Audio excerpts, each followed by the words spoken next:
Wasps had £95 million worth of debt. So who's going to spend that money to just write it off and then buy a club after that? And then he says, but I'll hand you over to John for argument's sake. And this guy with a suit came up and he says, my name is John. As of 20 minutes ago, I've been appointed as your administrator and you've all just been made redundant on the spot. 167 people lost their job, staff, academy.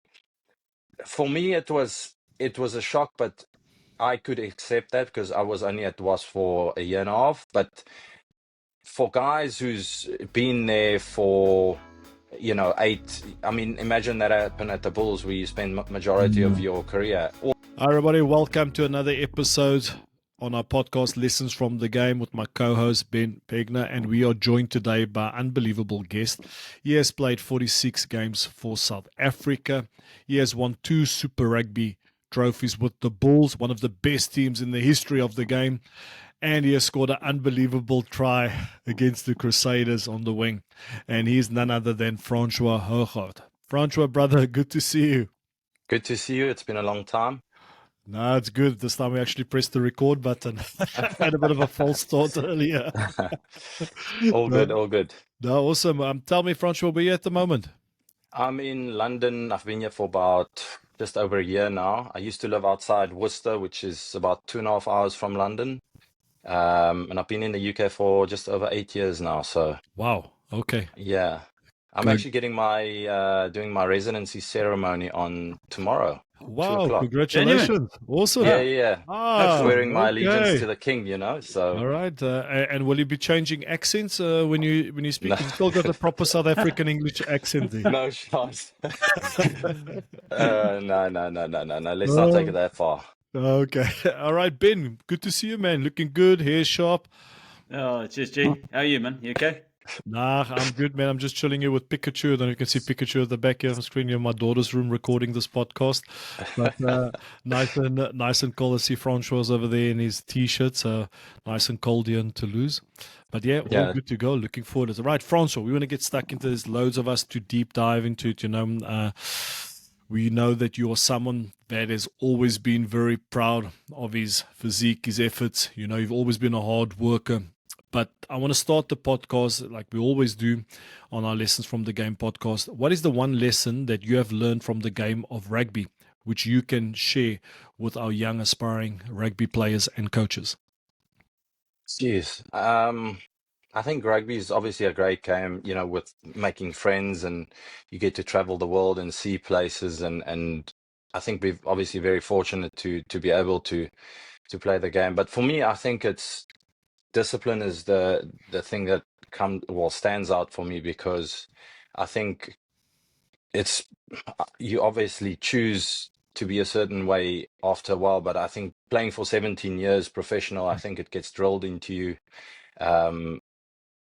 It comes out in every aspect of my life. Certainly, I think sometimes I think my mind is a bit messed up because I'm very strict at certain things. When it comes to food and all these things, I still have a balance and things like that, like you should have. But I try and be strict, majority of the time. And I always used to just see it as a knock-on effect. The better I eat, the better I train, the better I play, and ultimately, that looks after your contracts and future and all these things. So I think I would definitely say, discipline.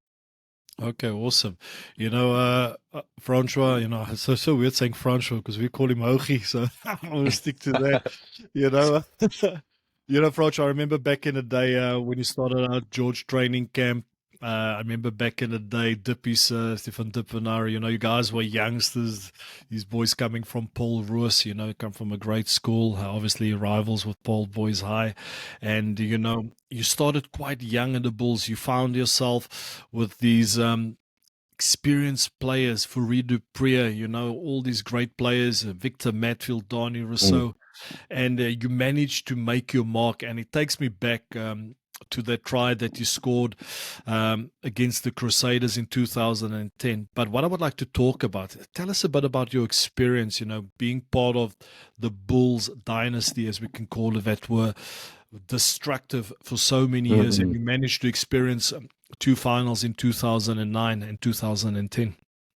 Today's Lessons from the Game episode was possible thanks to the support of Harris Begley Financial Planning, headed up by former Blackheath player Matt Begley. They are the experts to speak to for tailored advice on investments, mortgages, insurance, and pensions, helping you plan for a future of financial security. So when you think money, think Harris Begley and head to www.harrisbegley.co.uk. Approver Quilter Financial Services Limited and Quilter Mortgage Planning Limited, March 2025. I think one of my fondest memories was Basil was obviously our SNC at the time.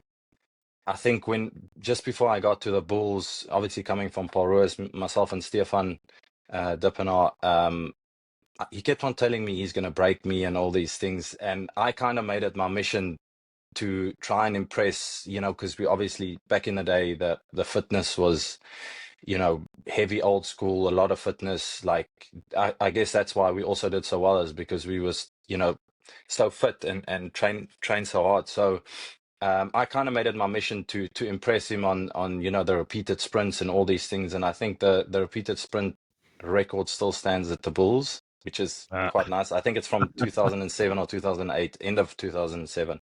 But yeah, it's funny how you kind of grow up seeing these players, yourself and Donnie, Brian, Vainant, and all these guys, and Victor. You idolize them and all these things, and because growing up in South Africa is obviously a very rugby rich country, and you kind of don't know any other way. And then obviously signing at the Bulls and becoming teammates with these guys. I still speak to Brian quite a bit. I played paddle with him the other day when he was in London.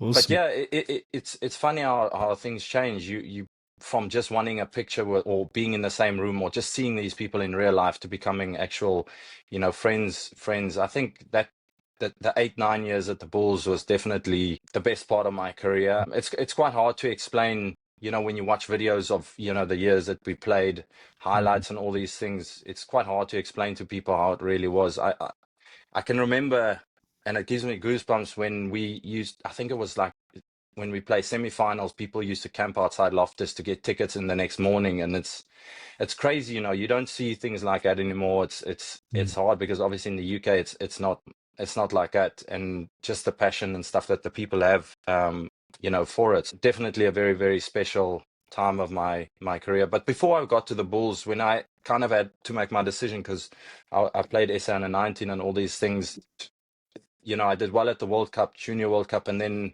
I had two offers really. Well, I had a few offers, but two offers that I considered to be where I wanted to go, and one was from the Stormers and one was from the Bulls. And people said, oh, you'd be stupid to go to the Bulls because arguably the best nine in the world at the time was at the Bulls, Fourie, and at Western Province you'll you can start and all these things or whatever. And I thought to myself, look, if I go to the Bulls, they said you'll be in a queue, you'll never play with Heinie Adams, was also great at the time. And I just thought, if I could learn from the best in the world, I could obviously become a player, the player that I want to be. And it kind of worked out quite different because I spent, most of my time playing wing, and it worked out well because I loved wing, and I played majority of my life on the wing, and it felt it was like a weird connection myself and Fourie had, if I can say that, where I kind of knew when he was going to do certain things the time we played together. And that's where that little run against the Stormers and a lot of other times came from, where I knew that it's always a second ruck from the left side. I was obviously on left wing, and it was small things like that was obviously very special. So Francois, you're talking about 2010, and we'll come back to now about what you've learned from Fourie. But what I would like to talk about is, we grew up in a country where rugby is everything for us. It's more than just the sport. What was your experience do you remember 2010 when they moved the game to Soweto for the semi-final against the Crusaders? I don't know about you, but I thought it was going to be chaos, and I was stressed. I didn't even think we'd be able to play. How did you experience that?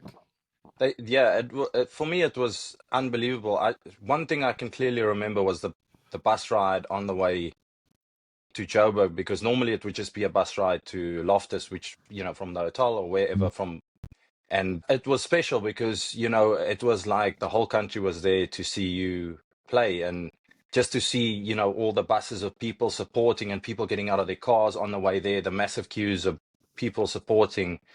It's one of those things. It's almost like trying to explain to someone what skydiving is like. You actually have to do it yourself to be able to know what it's like. It's not easy to explain something like that. And I remember I broke my hand in the semi-final and I had to train. I couldn't get the operation because we had the final the next weekend. So I had to train. I was obviously backup scrum half for Fourie, and I had to train on 9. And I couldn't inject my hand in the week because I had to do it for the game. Just put local in it. So I had to train on 9 with my broken hand, which anyone can do it, but it's small things that stand out.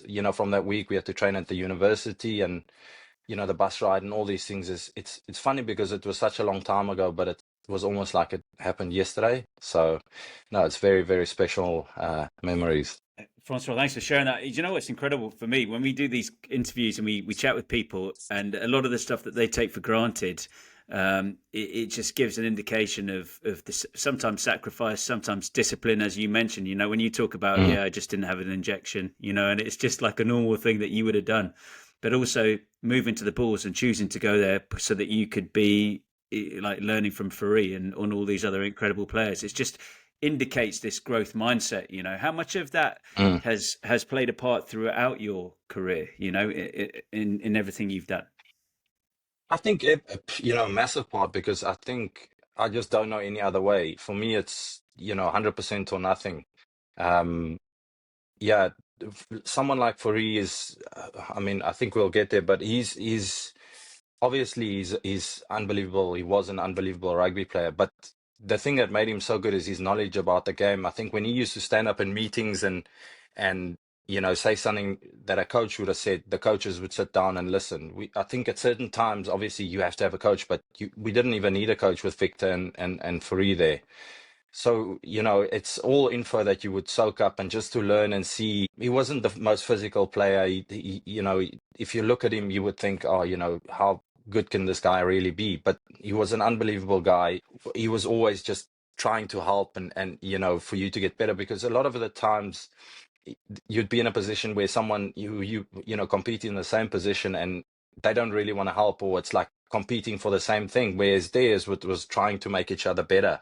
And there was never anything like that, when I was there. And that's obviously, like, for me as a player, it was really special. And the other thing about Fourie is, I think when I made my Springbok in 2009 end of the year tour in Italy, I think he might have faked an injury to give me my debut for the last 5 minutes or something like that. I don't want to, but yeah, I got 5 minutes against Italy. And obviously that's, very, very special, but I don't know if he got injured or not. But tell us more. Yeah, like, what happened? Did he suddenly, was he fine about 3 minutes after the game, or I don't know. I don't want to say too much, but I got my debut and I'm very happy about that. That's pretty cool. Okay, so tell me, is there anything you can share? We all know, like, playing with someone like Fourie has been unbelievable. I was part of that team, and we had these amazing leaders. You just mentioned Wynand as well. We really had strong leaders, and I always remember Fourie as someone that was very calm when he spoke, and he had a high rugby IQ. But as a player and potentially as a scrum, what did you learn from him? That helped you. Obviously, you forged your own style of playing. You developed your own unique style of skill setting. You were completely different, right? Having a scrum half that can step back in the day playing at the Bulls made a massive difference. But yeah, anything in particular that you learned from Fourie? I think the difficult thing for me at the time was everyone thought that I have to take over from Fourie and be kind of similar player to him. Whereas he wasn't someone who was like very physical and things like that. His rugby, like you say, his rugby IQ was through the roof, reading the game. I think that's what I, tried to learn from him, is when to do what, when to speed the game up in certain situations, what to see. But I was obviously I enjoyed a different side of the game, more the physical side of the game, and that's obviously, it was quite weird because everyone wanted me to, after I played wing with, I kind of made my mark at a certain time.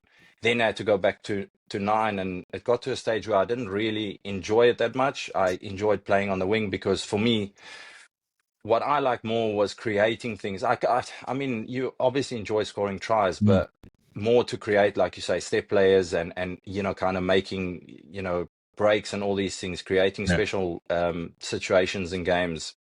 So that's something I enjoyed more than just scoring tries. But I think it's more the reading of the game, summing situations up where things, kind of seeing when things might happen and all these things is where he was really good. His rugby IQ and yeah, he was just unbelievable. And obviously with Wynand and them, the good thing or the nice thing about them, I played with Wynand, Dewald and them all these years at the Bulls, and then when I signed at Worcester in the UK, both Dewald and Wynand was there, which was really nice. Obviously, playing with familiar, it made my experience in the UK so much easier. And it was obviously good to see old mates at a club, and Chijo was there, and it was just like the good old times. How did you find moving to the Northern Hemisphere?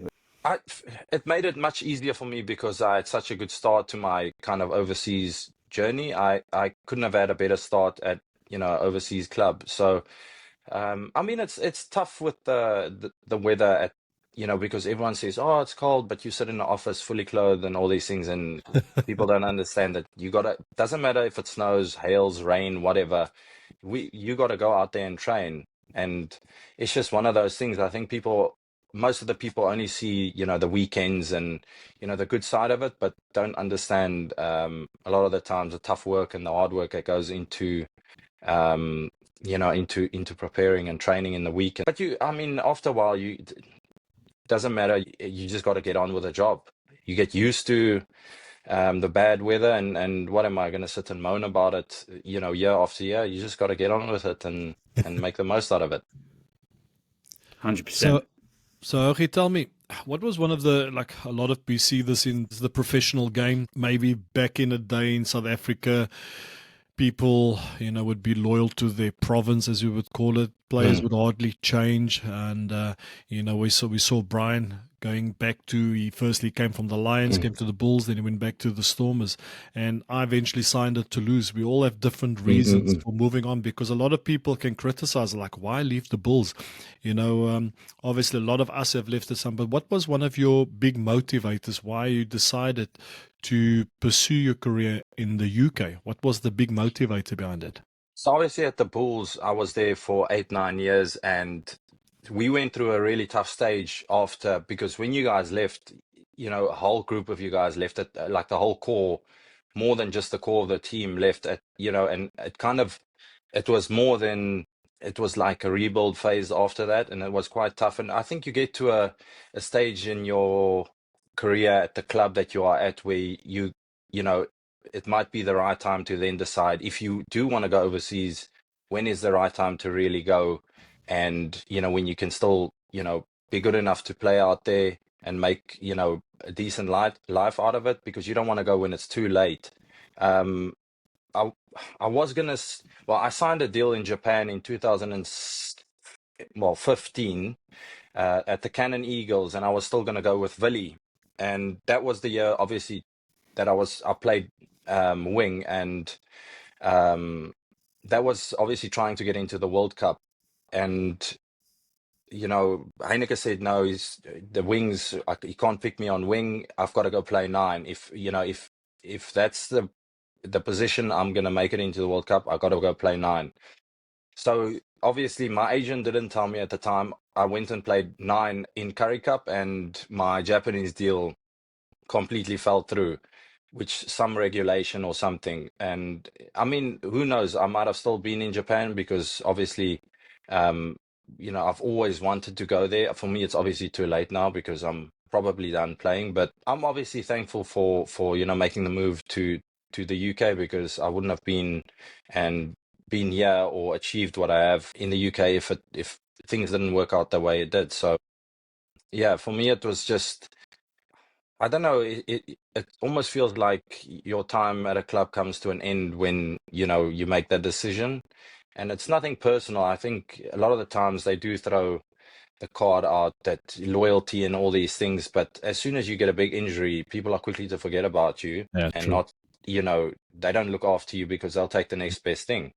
So at the end of the day, you have to look after yourself and do what's best for you, because after you're done playing, like I say, no one really cares. I think also that's where the big thing about mental health comes in, especially in rugby. I think in football, when you make 400 grand or 300 grand a week, I think you'll be fine.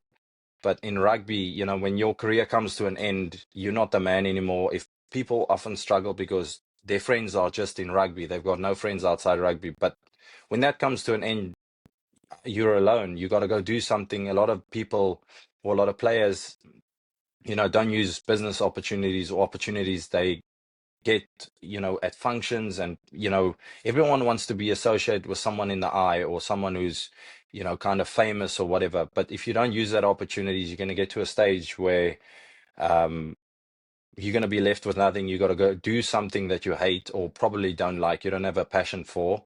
And it's like a mental downward spiral from there, I think. And obviously that's why there's so much, you know, going on around mental health in rugby. There's a lot of there's so many points there. There's a lot of wisdom there. Especially with the transition and guys, I think we all struggle with that. Whether you've been Mm, super successful or whether you've got no mm, caps or one cap or 100 caps. I think you always want more, or it's the nature of the beast. It's pretty challenging. But you're known for doing a lot of stuff away from the game and away from the field and with business interests and things like that. Was mm. that something you consciously did, or was it just something that was, a passion for you, or was it a nice distraction? Can you talk us through I that? think it's more a passion for me. And you always think at the height of your career, when you play for the Springboks, or for your club, and you do really well, you genuinely think that it can never end, in a funny way, where Mm, things are just so good. You play week in, week out, you play really well. But a few years after that, it gets to a time where you kind of realize that, you got to do other things outside rugby, because, you get, body takes longer to recover, you get injuries and all these things. And, some other time you're going to think to yourself, but shit, this game is going to stop some other time, because obviously it's very demanding on your body.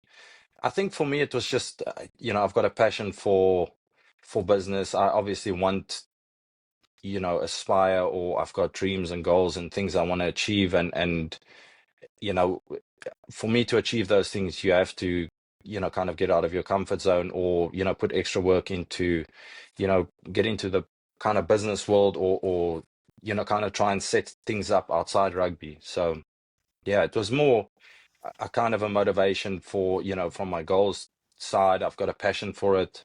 And yeah, a bit yeah. of both. Okay. And has that made it easier now? With the transition, or Yeah, definitely. For me, it was also like, I've got a lot of friends outside rugby, yeah, which I kind of, I'm, you know, I was struggling mentally the when I was at the clubs and it went down. You didn't play for 6, 7 months, or 6 months, or whatever the case yeah, is, and then you got to get into, a club asks you to come to them, but you're not really prepared, because you need a proper preseason, you need proper rugby training to get used to this, their structure and all these things. And most of these things happen, they want you in the same week, within 2 or 3 days after they asked you, which is really tough. And then, when you get older, or towards the back end of your career, and these things happen, there's nothing wrong with it. It's easy you know, to feel or get depressed about certain things. There's nothing wrong with saying it, and there's nothing wrong with speaking to someone about it. Like, I think there's a big stigma around guys, wanting to speak to other people because it makes you weak or whatever. Like, you definitely feel 100% better when you speak to someone close to you, or just share it, get their perspective of, out of something, or out of the situation.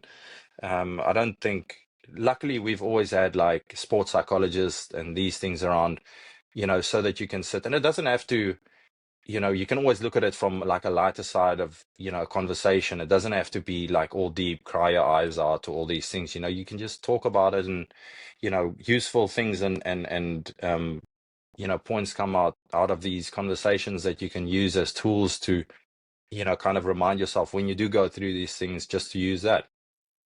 Yeah, sure. So, you just shared it with us. You were struggling mentally in that time with the Vista Warriors being liquidated. If I'm not mistaken, the same thing happened to the Wasps as well. Yeah. All right.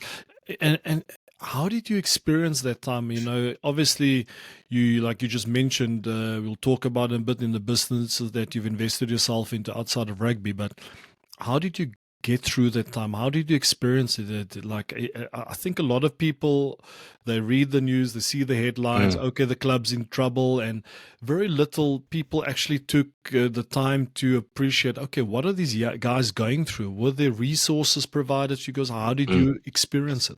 So the tough thing is, so obviously we knew that our club is going into administration, which doesn't mean you're going to get liquidated. It's obviously just the process. You got 30 days, or I don't know the amount of days that the club can get someone to refinance or a new buyer or something. So that's what our owners at Wasp was there the whole time. We could go speak to them and all these things, and they said, yeah, they got this buyer and that buyer, and every now and again, week after week, we'll have a meeting, a sit down, everyone there, and they'll tell us, this is how it's looking, that's how it's looking. So the thing that caught us off guard, or which was shocking, is it was a Thursday, our final session of the week, and we played Exeter, one of the biggest games in Premiership. We had our final attack session in the morning. We're going to have lunch and then gym. And they said, no, we've got a meeting with the owners after gym. So, as normal, it's an updated meeting. But when we got there the morning, there was like Sky Sports vans and stuff outside the gates. We had this new training facility in Coventry, which was unbelievable, state of the art. And when you drive in, there's like two gates, and all the cars were standing outside. And we thought, okay, well, that's a little bit weird. So the one owner said, this is where we are. This guy is still a legitimate buyer for the club. This guy, Mike Ashley, I think, was one of the guys who was interested in. But obviously the club, it was really difficult because Wasps, obviously the rugby side of it, and then there's a stadium, which most businessmen would buy the stadium because you can rent it out and make money on that. But if you're not someone, and also Wasps had 95 million pounds worth of debt. So who's going to spend that money to just write it off and then buy a club after that? You would rather wait for it to go liquidated and it's written off and you can buy the club for nothing. And then he just said, like, this guy and that guy are still interested. And then he says, but I'll hand you over to John for argument's sake. And this guy with a suit came up and he says, my name is John. As of 20 minutes ago, I've been appointed as your administrator, and you've all just been made redundant on the spot. 167 people lost their job, staff, academy. For me, it was a shock, but I could accept that because I was only at Wasp for a year and a half. But for guys who's been there for, 8, I mean, imagine that happen at the Bulls where you spend majority of your career. Also, the academy kids, who's not really been in the first team trying to get there. It's tough to see guys crying, seeing things like that happen in front of you. And that was a really tough thing because it was, so sudden and everything. I couldn't even claim redundancy because you have to be at a club for 2 years to be able to claim that. So yeah, it was really tough. And I mean, what are you going to do? It's in the middle of the season. Warriors went down a year before us. So any available spots in the Premiership, 50 odd players or what, I don't know how many players, any available spots in the Premiership, they would have taken. And obviously there's salary cap, so there's no money. So it was obviously tough waiting. And I was also at a stage where I had to be in the UK to get my UK passport. If I left, that whole 5 or 6 years would have fallen away. So for me, it was really tough. I had to sit around, and then obviously, you got a mortgage, you got all these things to pay, but you can't leave the country because then basically you spend 6-7 years in the UK for nothing. Not nothing, but at the end of the day, I really wanted to get my UK passport. And if that was a end goal, and obviously play for the clubs and stuff, but if that was it, and I just left at the end of the day. I could have signed for a club in France or somewhere, but I had to then take very, very low money, for argument's sake, or very bad contract just to stay in the UK. But it was tough because you didn't know what was going to happen. You didn't know, it's in the middle of the season, which made it even worse. So you just had to sit, and it's not like you can go train at another club because you don't belong there. They don't cover you medically. So it's tough. You have to then train by yourself, which you don't really have the motivation for, because what are you training for? You don't really know what is going to happen. And obviously rugby training is quite specific because you can be how fit running, but you have to be physically fit as well, because you'll just get injured if you're not. So that was mentally, that was quite a tough stage. But I guess also through these hard things that you go through, or it's all lessons and you learn from it. I think it makes you stronger mentally, and it gears you up to deal with if similar things happen, I guess. But yeah, I'm fine with it. It was a really bad stage kind of thing. Thanks for sharing. It's actually, I was at London Scottish quite a long time before that, and it just seems to work in cycles. When the Premiership was 14 teams, and the similar thing happened to us. They merged with London Irish and Richmond, but there'd been talk all season, all season long, and I think they wanted to reduce the Premiership from 14 to 12 teams. And we came in, they said, oh, if you manage to, win this last game, then you'll stay up, and, etc. And, but your situation, I think, affected a lot more people, and it was a lot more, cut and dry, and people had come through and moved from London to Coventry and things like that. One thing that stands out for me when we have these conversations is, and you're just sort of almost brushing over it, but, because you're just a really resilient person, but it's the resilience, it's the stuff that we talk about. Have you got any advice for young players, young coaches? It's a huge adaptability as well to be able to, go from dealing with that to just, next day getting on with life. What would you say to anybody? Yeah, I think for me also, because I used to look after Jesse Creel when he just got out, at the Bulls. We spent quite a lot of time together, and he's obviously a good friend of mine. And I kind of helped him to deal with, when you get there and you start playing, you're obviously used to a certain standard and you're used to everyone praising you and all these things. But as soon as you have an average game, everyone says you shit and you should quit rugby. You shouldn't be at the Bulls or wherever, whatever. Or even worse for the Springboks, because, everyone's eyes are on you. I've missed out on World Cups and all these things. Maybe it's obviously meant to be, and it didn't work out. But through things like that, I certainly learn how to deal with disappointment. And for me, if I could say one thing, is you try and use the disappointment as fuel to be better, or to just perform better. Because for me, it was like, okay, if you're not going to pick me, if I'm not good enough, I'll show you that you missed out on me, and I'll use that as fuel. And I think I try to turn that negative into a positive that way. I think, it might sound easy when I say that, but that's what worked for me. People are obviously very different, and things might not work the same way. But, I think it's good for me to have gone through, hard times, because I might deal with something in my business coming up in a few years, and then I might not be able to know and just fold under the pressure. Whereas I just don't know any other way. For me, it's just I got to get through it, and I got to do it. I can't see the bad side of it. I don't know how to explain. I just can't see quitting. Sense. There's no quitting. So yeah. Okay, you've always been relentless, and I just want to come back to the performance side of things as a rugby player. Firstly, we took the same supplements, but not the same results, clearly. Genetics, it's genetics. I was going through your Instagram feed just before the goal. I'm like, what a man, respect. All right. Well, at least I have enough confidence to just take my shirt off for the time being on the beach. But, you've always been someone that has taken care of his machine or his engine. All right. You have worked hard, you have grafted, and obviously you had a clear vision. You wanted to play for the Boks. You wanted to play in the World Cup. But was there something different that drove you? And what did you do to stay on top of your game? Because even when you were younger, you were completely, I can tell you this, as a senior player back then, seeing you for your size and your build, I was like, ooh, it's going to be hard. But you would never shy away from contact. You would put in those big hits. You would be strong in the contact position. What did you do to prepare your engine? What did you do so that you could actually perform? Is there anything that you can share with the youngsters?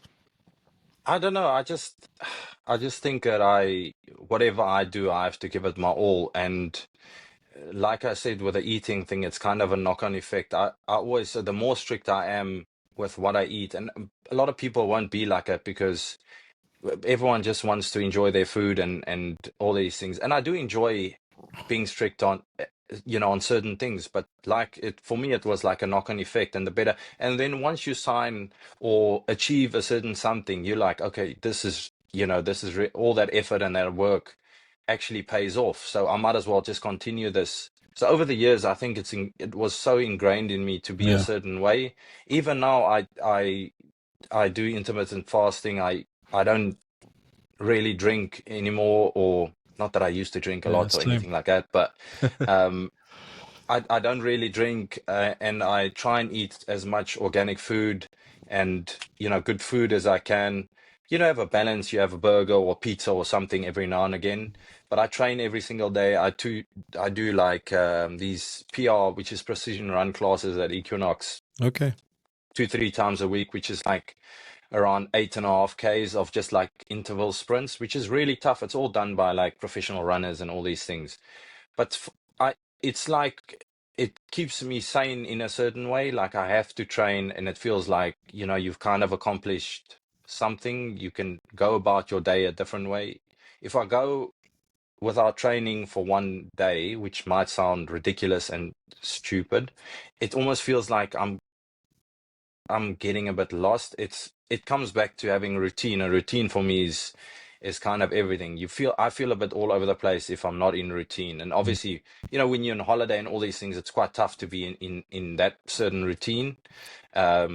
But for routine for me is a big thing. And I don't know. It's weird. I don't think I'll ever change in the way I am in the training and just the eating. And obviously that's why I went into going into the wellness space and performance wellness space. Yeah. Okay. So Hogi, is there anything in particular that you're doing in the morning to start your day? No, at the moment you're Coffee. currently not playing coffee. So obviously with intermittent fasting, the only thing you can have is obviously water Okay. and black coffee. But Okay. it's funny. I have to be up 2 hours before I have to be somewhere, because first of all, I hate being late. The second of all, I've got a fear against being a fear of being late. I mean, you guys would agree there's nothing worse than walking into a team meeting and late, and it's dead Yeah. quiet and the coach is just looking at you. You just know you don't want to do that. And I kind of had that at the Springboks, my first tour. Well, no, it was at the Bulls, sorry, not at the Springboks, the Bulls, the first tour into Australia. But yeah, just have 2 hours before I got to be somewhere, whether it's training or so, and just relax. I think sometimes it's, for me, when I'm up. It's tough sometimes if you're tired or whatever, but for me, the best time of the day is, early morning, because it's dead quiet. You get a bit of time to think and obviously go about your day and think of what you have to do in the day, or see how whatever you have to do, you can do that, with a clear mind and kind of prepare or plan for the day. Hey, Francois, it's super interesting. I intermittent fast now as well. I find it gives you gives me a bit of a focus for the day as well. If I don't try, I know what you mean, and it's what I've found hard myself though is going from that environment you talk about, and I can relate to that completely from a playing and a coaching point of view, where you have routine, where you have discipline, you're almost institutionalized, aren't you? You get told, but then you go to a corporate space, and not everybody else is necessarily on that same mission. Yeah. Some people are chilled. Some people are like just trying to get through their job. Some people aren't invested into it. Some people are trying to just work until they get to their pension. Some people are, Yeah. how have you dealt with that?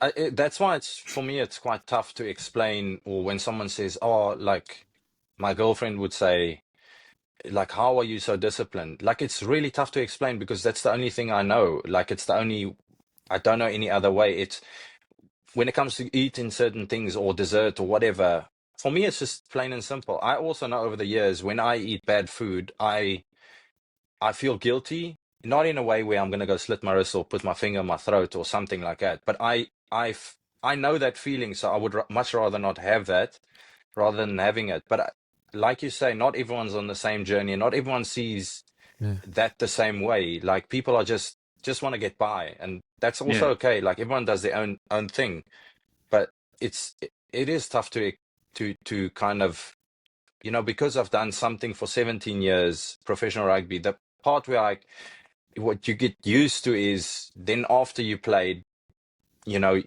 because obviously playing rugby, you go in the morning, you're at the club the whole day. It's almost like you're on autopilot. You're there, everything gets done, you know, in team environment, you get led through everything. Now, all of a sudden, you kind of by yourself. And that's why the training for me is so important at the moment because, you know, it gives me that routine, and whatever I do for the rest of the day, whether it's, you know, spend time working on the wellness brand or whatever the case is, at least I've had that routine of doing that. And it's not like I'm saying, you know, what I'm doing is 100% right. It just works for me. You know, if someone just wants to get by and, like you say, work till they get their pensions, that's also fine. Everyone's got a different journey in life, and like, who am I to judge someone else? Like, I've been judged a lot in my life with tattoos and all these things when I used to, you know, back in the day. But so I know what it feels like to be judged. Everyone just needs to do their own thing, and you know what makes them happy, and the rest will be all good. Love that. Thanks, Okay, man. so just we spoke about it earlier. You mentioned that you got a lot of friends outside of rugby, and I do know you were someone that you has built this great network outside of the game. Mm, And is there anything you can share with us? Have you put any projects into place outside of rugby? I know we're in the process now of mm-mm. launching a new brand. Maybe there's something else that you've started ages ago that's working well. If you can explain to us how you managed to put that into place, or explain to us a bit about the new brand that you're launching. So one of the things that a good friend of mine, Damien, he was a Samsung brand store owner back in the day in South Africa. He had like 3 or 4 stores, and his mother is high up in DHL in the US in Fort Lauderdale. And he said no, he's gonna, you know, look at moving to the US with his 2 kids and his wife. And so I said to him, okay, well, whatever you do, I'll do it with you, and we go into business together. So I bought 35% in with him, and we bought a signage business. And he's actually amazing. Like, he didn't know anything about signage or anything, and he's actually unbelievable at doing it. As you know, South Africans are very persistent in trying to do things the right way. And one thing that's hard about America is if you can't go in there and think some new thing or something is just going to work. I think you can burn through $3-4 million real quick and get sent home. You have to put the groundwork in and be persistent, and you got to accept that you're going to get a lot of no's, and you just got to go on to the next guy and not take it personal. And he's done that, and he's been there for about 8 years now. So I've got 35-40% in that business. And then I kind of feel like the brand that I'm working on, or that we will soon pitch, is something that's been coming for years, and it goes hand in hand with how I've been kind of over my life or my career. It's because I'm so intrigued and you know, focused on what I put in my body, more so towards the back end of your career.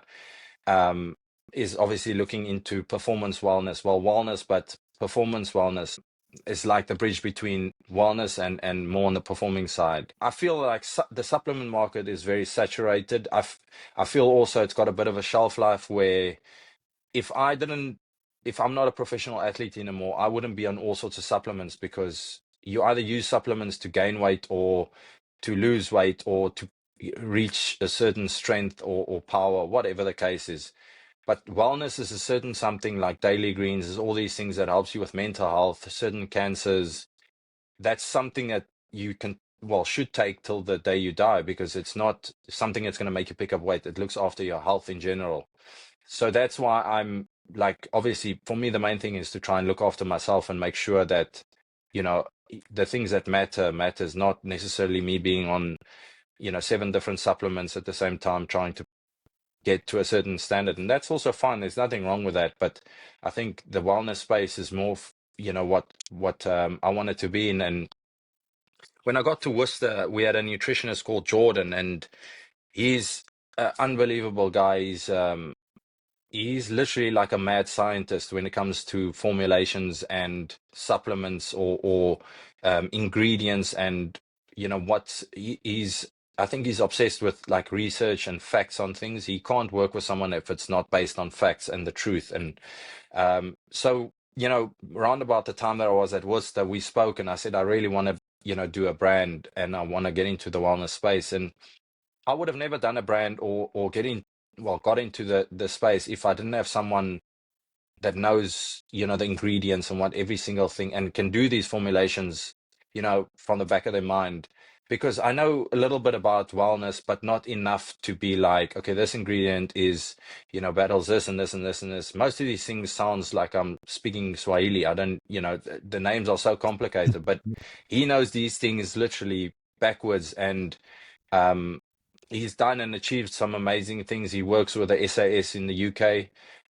He does their nutrition and stuff, and he's great. And obviously, for me, it was like a match made in heaven kind of thing. And it's been coming for a while now. It's been a few years, but we're finally at the stage where I think about around March we'll pitch for investment. But it's very exciting. We've got, like you say, throughout your career, and it's funny when you achieve certain things, how you meet people, and you make certain contacts. And also the gym I'm at in Kensington has got a lot of unbelievable people. There's the founder of Trip CBD, there's Trip cans that you see in every single store. And I went and spoken to him, and he gave me, a whole lot of tips of starting, gave me manufacturers, and, just a lot of really nice information as to when he started the brand and what he went through and kind of things. And you have to be in that environment or at that place to be able to meet these people. But it's funny how it works, because for me, marketing isn't going to be spending £2 million or £1 million on some agency. It's more going to be around my brand, and kind of, creating a community and sending the products to people and to my friends, and to, creating a community that way. And another thing for me is, when you have a product, I've had this quite a lot of times, is when someone sends you a product and they say, oh, we'll send you this t-shirt or these pants if you post for us. For me, immediately I feel like I'm used, because you really just want me to post your brand for you. Whereas if I give you a product and I say to you, well, it's actually the truth. If I say, I really want your input, what you think of the product, can you please let me know what you think, how you feel when you drink it, what do you think of the packaging? Your input is valuable to me. More than likely, if you love the product, you'll tell 5 of your friends, or you'll maybe even post about it. And that's not what I'm asking, but you feel part of something rather than just used to get someone's brand out there. So I think that's also a big thing, whereas just the marketing around the product and stuff. But it's very exciting. It's called Nine as well. Okay. Nice. So yeah, Nine's it's funny because, when we were talking about the names and stuff, one of Nine's meanings is also your ultimate life purpose, which is quite weird. And obviously Nine's the position I played throughout the years. So it's got, a lot of meaning to me. It's not some thumbsuck story about, some random name. And it's exciting. I literally just registered a legal entity in Dubai, and we've got quite a few investors we are going to speak to regarding funding for the brand, we want to do it properly. I think it's quite hard if you have to take out your own money and fund the whole thing, because obviously minimums from factories are thousands, and if you do a product that's got 3 or 4 different flavors, you're looking at taking out quite a lot of money. So, but it's exciting. I'm enjoying it. It was a bit tedious at a certain stage because you're depending on people to do, all, and it's not on your own time. You wait for this guy to bring you this and that guy, but it's getting to a stage where it's kind of in our own hands now to go out there and get the funding. I'll definitely send you guys some. Please. Tell me what you think. Yeah. Hey, do you know what? I want to see a paddle game between you two. Paddle match. Oh man, I'm going to come back this week. This week I'm making the comeback. I might set up talking business ideas. Like I'm going to set up a streaming platform. Like maybe who else is playing? So G's playing down, getting the games in La Rochelle. Wynand's a machine. Wynand's a machine. Francois, I love playing. Yeah, Brian. Who else, man? I think we might have a little. John Smith is actually really good. Yeah, John's Alistair Hargreaves. Alistair Hargreaves is unreal. Is he? Okay. But he's. I love it when you get. You know why? Because he's so tall, and obviously, like a goalkeeper. Paddle is more technical than it's just smashing everything. Obviously, you got to place the ball and kind of. I can't smash the other team. It's so tempting whenever there's a ball that you can smash, not to just place it, not kill it. Yeah. But it's a great game though. It's like a game that's for everyone. Like girls can play it. You can play it with your missus. Might be a little bit frustrating at certain times, but it's a great game. And it's obviously like, if there's 4 decent players on the team, you can have, it's good cardio. It's a good exercise. So G's part of the La Rochelle coaching staff. Like they've got a little. We all play paddle hockey. But I've been sharing this story over and over on the podcast. But I tore a tendon under my foot, so I thought I ruptured a tendon, pulled my hamstring. This guy's getting more injured than when he played. 6 weeks. Yeah. Honestly, the other day I played 2 weeks ago. Not the previous time, the one before that, and I rolled my ankle. I thought I broke my leg. Honestly, it was so bad. Mate, obviously, because you're not going to go strap your ankle before you play paddle. You know what I mean? Yeah, but the great thing about that has been, like, you'll know as well, like for us as former rugby players, I've always, like, I'm a lot like Hougaard, not the same results. All right, still got my bundle of joy at the bottom, but I also have to train every day. I'm going to be hitting the gym after this podcast. I need to train every day. I also have my routine. I'm doing intermittent fasting. I'm also I'm like, we had a week off. I think I had 2 glasses of wine. I don't really drink a lot of alcohol anymore. It's changed a lot. But paddle, I'm enjoying it because you get to experience that sense of competition again, and you can actually see the progress. But it's a bit of a violent sport, man. I need the goal though. That's the thing I miss the most, and that focus and the goal. And when I swam the channel, sorry, man, go. No, go on. Sorry. I when I had that goal, I did a relay swimming the channel about 18 months ago with some guys, some other former players. And as soon as I had that in place, everything else sort of, was just, I had structure to my day again. I wasn't just getting up and training by myself. And, suddenly everything, It's 100% easier to train when you have, like you say, a goal or something to work towards. Like, for argument's sake, my missus, she always asks me, how is it? It looks like so easy for you to go to gym and get it done. But some of the times, I hate gymming because maybe it's because I've done it for so long. And for me, also, the thing that's hard is I can't just go to gym and live normal weights or, average weights and just get through it. It's not going to benefit me. I have to physically push myself, and push on every exercise, because that's the only way I'm benefiting from it or getting something out of it. If I just go to a gym, I'm going to waste my own time and it's just going to be, a session wasted or whatever. So it's not always easy for me. That's what people also don't understand. For me, it's also sometimes it's really, really tough, and I have to force myself to go to gym and get it done. But the feeling, I'd rather go through the pain of doing it and hate it at the time, but the feeling you have afterwards and the results you see from it is 100% worth it for me. 100%. Okay.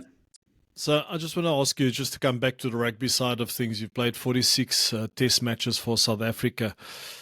Does it haunt you not getting that 50 cap for the box? How are you dealing with it? I swear to God, every time I say to someone, I got 46, says, oh, you didn't get to 50. You think I don't know that? No,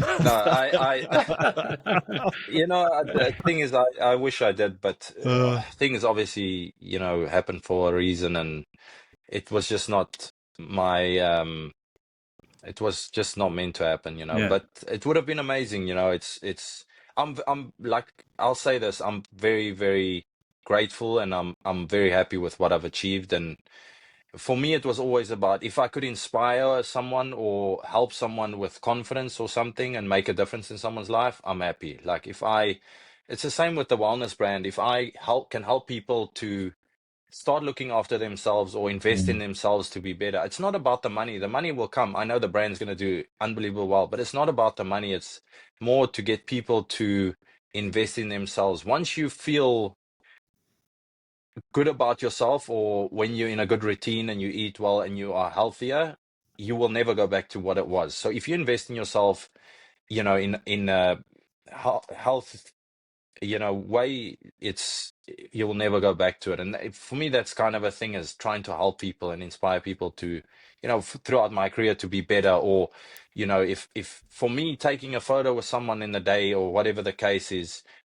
it's nothing complicated. And I would never ever say no to someone, because for me it's like 2 minutes, but you might change someone's life Yeah. to help them with a confidence thing, or, you know, just hearing what they have to say and speaking to them. I remember when I was at the Bulls, myself and Morne went to the hospital once, and there was a kid. The only way he could get better if he was getting out of bed, but out of the hospital bed and walking, because it was something, he had like 5 operations in his intestines or his stomach. And his parents couldn't get him, the nurses couldn't get him to stand up. And myself and Morne was his hero at the time. So we just went to the hospital, and it was very lighthearted. We made jokes with him, and we had him like walking around and, you know, kind of joked around and stuff. And he got better. There was a time where he was literally, where he's never going to, you know, I think his health was in big danger. But for us, it's half an hour and it doesn't cost anything, but you change someone else's life. And some people might not even know that. So for me, it was always trying to help people and maybe inspire someone along the way. And, you know, you're not always everyone's cup of tea, but if I'm very happy with what I've done and achieved. That's beautiful. You know, there's so many lessons that jump out when you speak, you know, just that type of thing. And you talk about sharing your time and your discipline and your resilience that is clear. It doesn't appear that you live with any regrets either, which is really powerful No, to see. you know, can't go back in your life. So might yeah. as well just, you live life to the fullest, and whatever happens for a reason, you know? Yeah, hundreds. You know, G and I, we wanted to do a podcast so that we could help people as well. You know, so that's music Mm. to our ears. You know, and that service. When you know, in your career, I've coached players, and they've you know, they might play at school in one position, and then at their club they play a different position. You know, youngsters. Can you give advice to any youngsters who are, you know, swapping between positions, and how can they deal with that? And sometimes the coaches might be difficult to deal with as well. You know, have you got any advice that you could give? Obviously, I was in the same position with playing 2 different positions at the Yeah, time, and I always knew that there was a time where I hated 9. I just wanted to play wing, and I didn't get into the World Cup. You could be good at both, but you could never be great at one if you jump in between positions. And you just got to look at that. You know, you got to just choose a position. And I guess a lot of the times is you could be better at a certain position, and, you know, there might not be a spot in the team or a weakness somewhere else in a different position you're playing. But for me, that just stuck out, because you can be okay, and you're not going to be the best player if you're going to jump in between 2 positions. And you might get selected, you know, at the Springboks or for your club or whatever, on the bench, because you can cover both. So you're not good enough to start on one because you don't specialize in that, but you couldn't, you know, you can cover both, which is fine if that's what you accept. But if you want to push to be great or to achieve certain things, then you got to just choose and make that decision and stick to it and throw your weight 100% behind that, because, you know, if you doubt, it will ruin that, you know. I hear you. That's good advice. And was there an age that you made that decision, or what position did you play at school, or you know, how did it look for you? It's quite funny when so before I went to Paul Roos, I had friends that was already at Paul Roos. My dad went to Paul Roos, and I wasn't at the school yet, and friends of mine said, Look, if you come to Paul Ruiz and you play 9, there's a position that you can. And I mean, obviously before then it was only a joke. You never knew it was going to be one day a career or something like that. And I then obviously scrum half was the position that was. They said no, you can make the team. It was like under 50, under 14. I don't even know. You can make this. You can make the team. And then I played a game for Paruas, and I wasn't at the school yet because they wanted to see, my rugby and all these things. And I ended up making it into the team at 9. I think that is also how I got to kind of play 9. But it's funny, like I always say, it's funny how things work, because I think if it wasn't for one opportunity, I would have never been where I am today. And because I never played Craven Week or like provincials at school level, so I had this teacher that he said he'll get me in for trials at the SA under 19, or SA under 19. I played first team and all these things, but I never made Craven Week, and politics and all these things it was quite in South Africa, and I never made it. I was fine with it, but it's just, it is what it is. And obviously back then you obviously still don't know. It's a passion for you. You love rugby. You grow up with it, whatever. And then I got an opportunity through this teacher, Mr. Frans van Niekerk. He got me into trials for SA under 19, and I played really well. Just an outsider kid who I didn't play, so I wasn't supposed to be there. And kind of the rest is history. But if it wasn't for that opportunity, I would have never played. I mean, no one knows, and the thing is, but that's kind of where I think real sliding door moment, almost. Yeah, things really like kind of took off from there, because I had a good World Cup. I then played S under 20 after that, and obviously then you start getting the offers from the unions, or the Bulls and Stormers and stuff. So it's crazy, and often you hear from people like that you get one opportunity. Like I mean, in most cases, like if a guy plays really well one game for England, he plays really well, that's his position almost like in the team. But yeah, it's funny how things work out, and it only comes down to one 100%. one opportunity or situation you are in. 100%. Okay, before I hand it over to Ben to wrap up the show, because he needs to jump on the train. He's heading off to work with a football player. Nice. And we all know the importance. I think you were at Paul Roos, I was at Paul Boys Eye, and Big I would rivals. love to. Big rivals would like to dive a bit deep into that, but that has also helped us, Ben, to deal with all the pressures of the game. Playing at school level, playing against Paul Gymnasium, Boland Landbou, Bishops, all these schools. Then Grey College, it helps us to cultivate those performance under pressure situations. But Ogie, it was unbelievable speaking to you, but I'm going to hand this one over to Ben because he wants to jump on that train before he's late. Yeah. Thanks, man. Yeah, thanks for keeping me on time. Talking of being punctual. Francois, thanks for your time today. It's been amazing. It's my pleasure. Thank you. One final question we always ask everybody. What is the big rugby lesson that you've taken from the game that you use in your life every day now, post-rugby? I think just for me, it was always hard work, I guess, because talent gets you to a certain stage, but if the hard work's not there and the mentality, I think you're not going to make it. You must want it really, really badly, and you have to be willing to put the work in. Otherwise, you're just going to be a number, not you're just going to take part and not there to kind of take over and compete for titles. So I think just hard work, and it comes down the same thing as discipline. I mean, it's not quite one word, but hard work, I would say. Awesome. Thank you. That's really good. Thank you so much. All right, guys, it's been unbelievable. Ben, you need to jump on that train. Ogie, thanks for taking the time for joining us. All of the best for what the future lies ahead. I know you still got some big decisions to make. Looking forward to all the updates, and all of the best with your wellness brand. Looking forward. Thank you, guys. It was really nice to meet you, Ben, and I will definitely send you guys a package. I promise you, and I want to get your thoughts on it. But yeah, thank you. It was great to see you again, and thank you for the opportunity. All right. Cheers, Thank you, guys. Have a good one.